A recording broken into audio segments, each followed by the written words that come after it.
Quand vous apprenez à découvrir le riz, vous comprendrez que le riz est magique.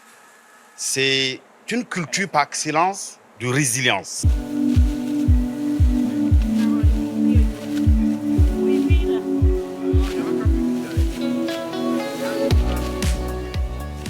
Au Burkina Faso, l'agriculture représente 18% du produit intérieur brut PIB et occupe plus de 70% de la population active, jouant un rôle central dans le développement socio-économique du pays.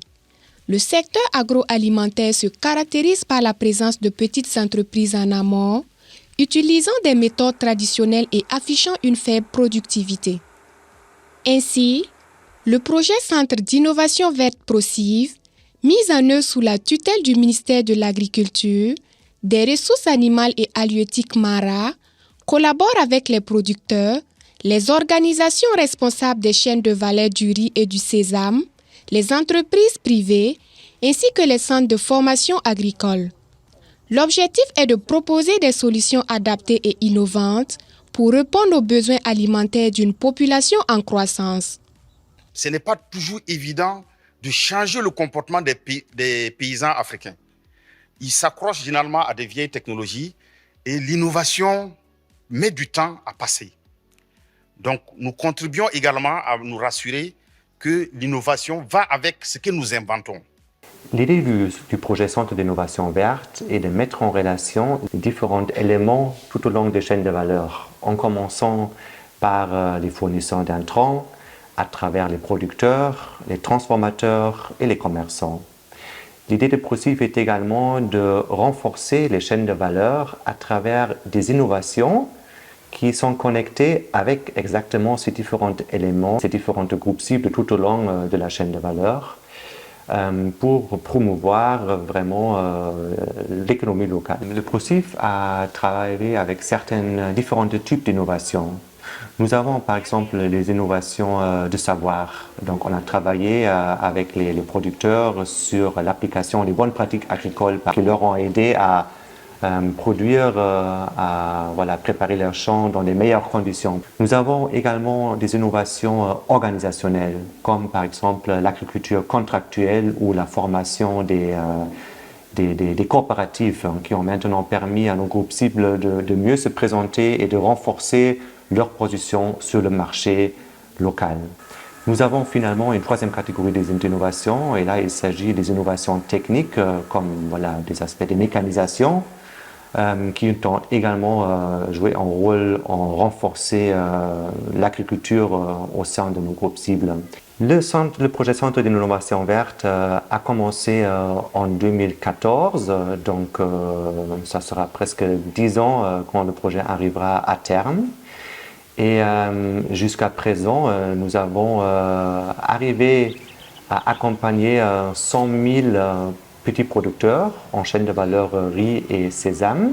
Les producteurs, grâce à notre soutien, ont pu augmenter leur récolte de 30% et ils ont plus que doublé leur revenu pendant cette période-là.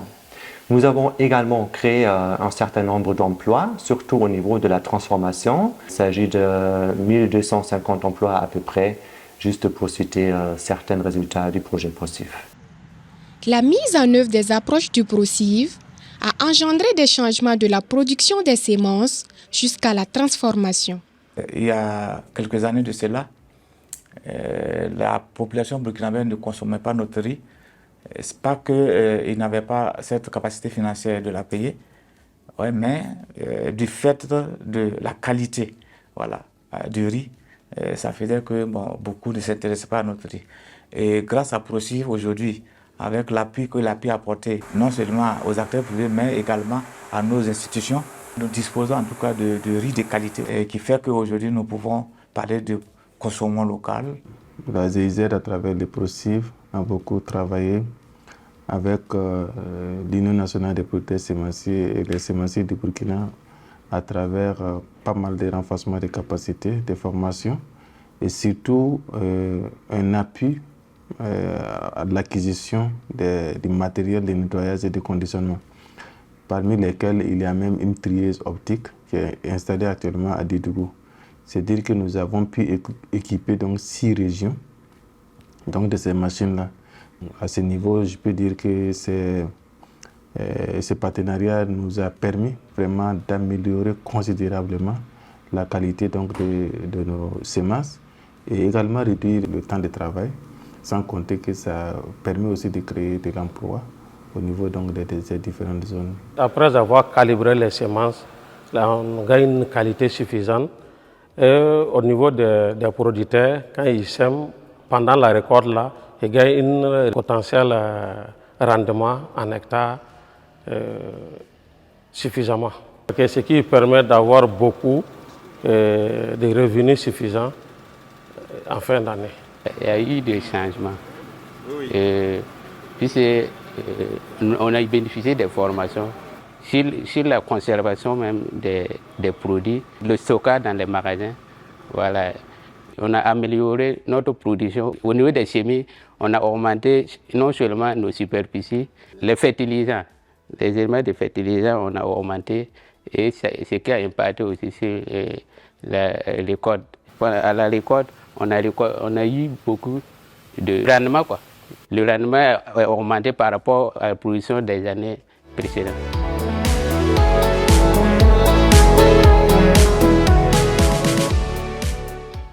La valeur ajoutée par la transformation des aliments reste sous-exploitée.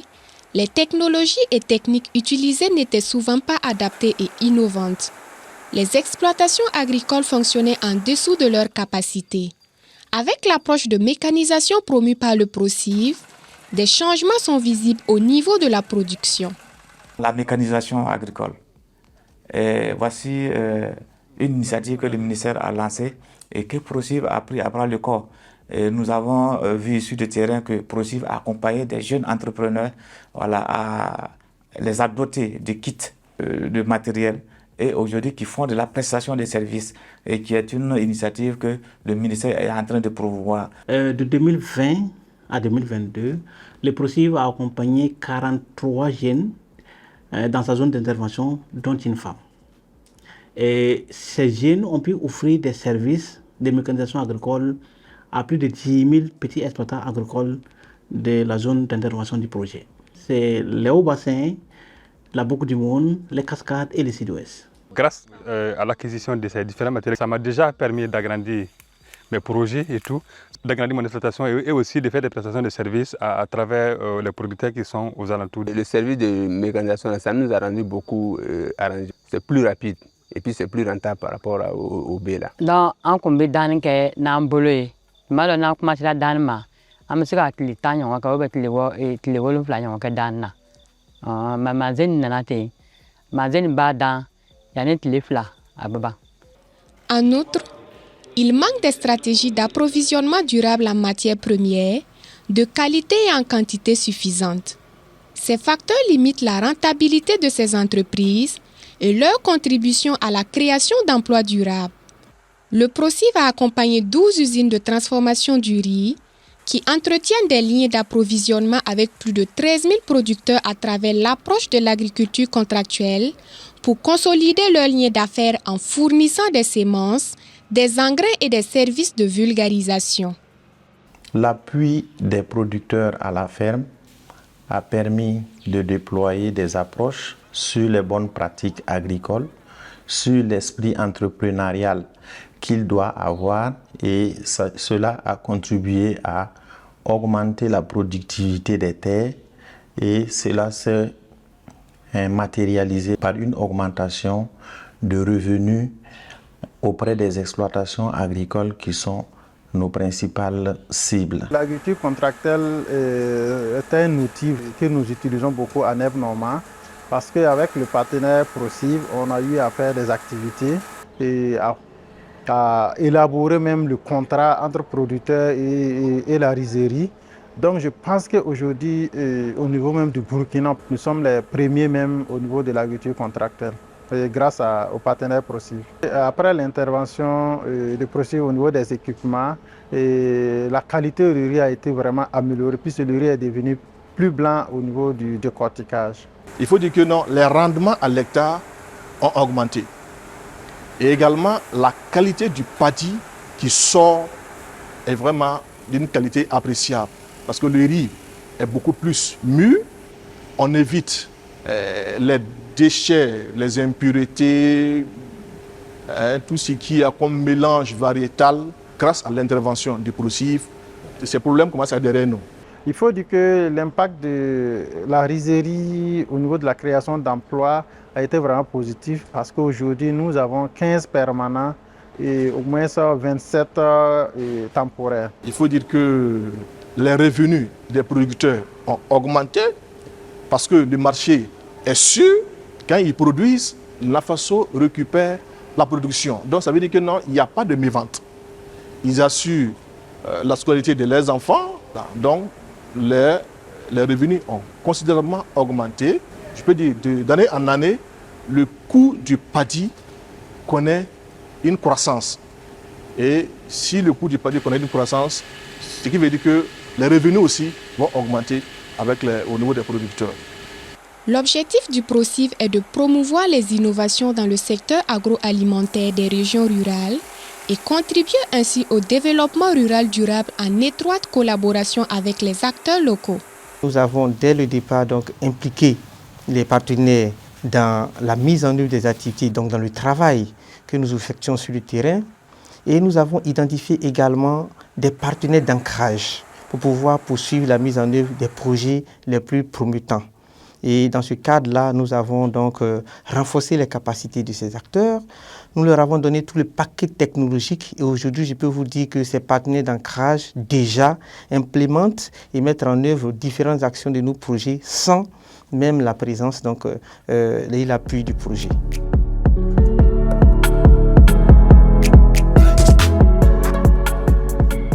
Un des exemples de l'innovation mise en œuvre est l'étuvage solaire. Le foyer était identifié lors d'un voyage d'études au Bénin. Ensuite, il était adapté aux besoins locaux par l'Institut de recherche en sciences appliquées et technologies IRSAT et des femmes étuveuses. En ce qui concerne l'étuvage, les femmes en tout cas sont engagées. Ce qui fait que concernant les nouvelles technologies d'étuvage, dès qu'on a besoin de femmes pour former, il n'y a pas de problème par rapport à la mobilisation. Les femmes sont organisées d'abord en groupements de base. Il y en a 8 ou 9 groupements de base qui se sont fédérés en une union des groupements de tuvage de riz de Bama qui a un nombre de membres de plus de 400. Donc pour la mobilisation, ça ne pose pas de problème. Atanu yɛrɛ farikolo jɛni parce que tasuma jɛni ni yɛrɛ bana b'ale ye fɔlɔ mais a tasuma ti se anu ma et puis ay économique ye ati environnement fana pollué antina lɔgɔ tiɲɛ a sisi ti bɔ ka don mɔgɔw ra donc a nafa ka bon minute 15 i ka malo sera i b'a yɛlɛma k'a la.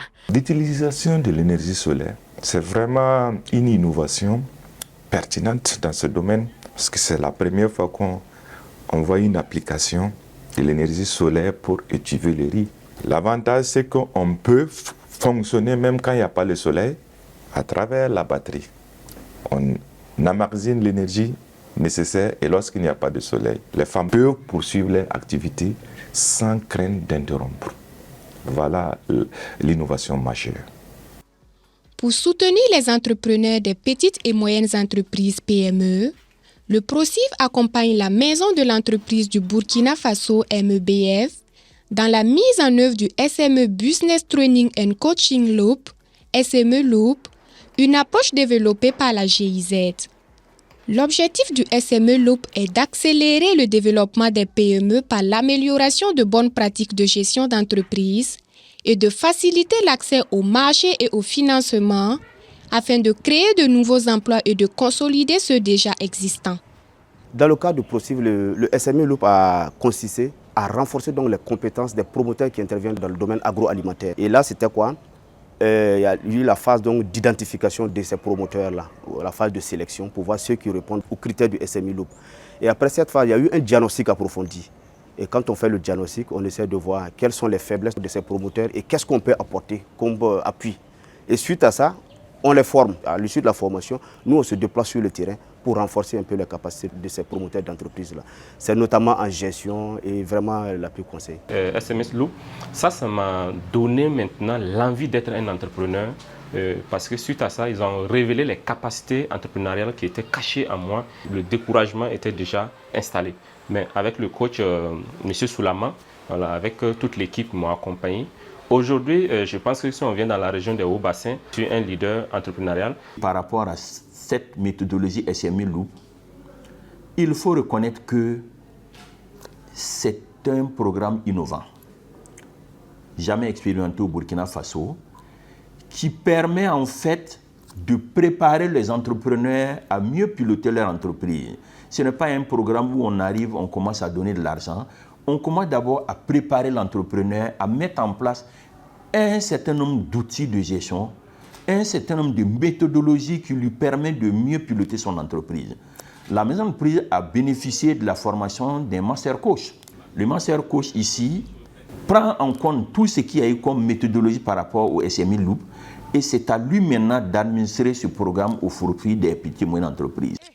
Au cours des 10 années de mise en œuvre du projet, le ProCiv a montré des résultats très prometteurs et les différentes parties prenantes espèrent que les gains du ProCiv ont constitué un tremplin pour passer à la prochaine étape. Ces enseignements peuvent être appliqués à d'autres projets dans l'avenir, dans le sens que nous avons travaillé avec les institutions pérennes que sont les services techniques de l'administration. Donc, toutes les innovations qui ont été mises en œuvre sont à leur disposition pour qu'ils continuent de les pérenniser avec d'autres acteurs intéressés à les accompagner. Ma vision dans les 5 ans qui vont suivre, je me vois quitter l'exploitation familiale à mon propre exploitation. Je compte vraiment créer une coopérative d'utilisation des matériels agricoles parce que la demande est vraiment forte. Et donc dans les villages ici, je pense qu'actuellement je suis le seul. Donc je suis vraiment sollicité à tout moment.